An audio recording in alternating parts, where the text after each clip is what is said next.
జగన్మోహన్ రెడ్డి అనేటువంటి వ్యక్తి అడగడము అడుక్కోవడము తలవంచడము చేయడం.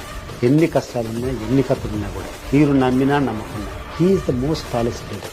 ఎంత కష్టమైనా ఎంత మగవనైనా కూడా ఛాలెంజ్ చేసి ఇట్లా చిటికేసి నిన్ను నేను వ్యతిరేకిస్తానని చెప్పి ధైర్యంగా బయటకు వచ్చినటువంటి వ్యక్తి సోనియా గాంధీ ఏకఛత్రాధిపత్యం చేసి ఎవరినైనా కూడా ఎంత వాడినైనా ఇబ్బంది పెడతానంటే నీ ఇబ్బందులు నేను లెక్క చేయను, ఒక వెంట్రుకతో సమానం అని చెప్పి ఆమెను ఛాలెంజ్ చేసి బయటకు వచ్చి కడపలో పార్లమెంట్ ఉండేటువంటి స్థానం రిజైన్ చేసి మళ్ళా 5 లక్షల మెజార్టీతో గెలిచినటువంటి వ్యక్తి ఆయన గురించి మీరు ఇంత చీప్ గా ఈ రోజు ఓడిపోయినా మాట్లాడతారా?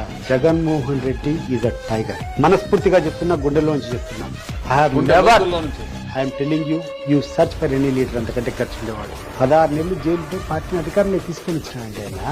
హీజ్ అ లీడర్ యార్. 18 మంది శాసనసభ్యులు లేకుంటే 18 రిజైన్ చేయండి అంటే 18 మంది రిజైన్ చేసి అందరికీ గెలిపించినటువంటి సత్తా అది జగన్మోహన్ రెడ్డి. మీరు దాన్ని గౌరవించారు.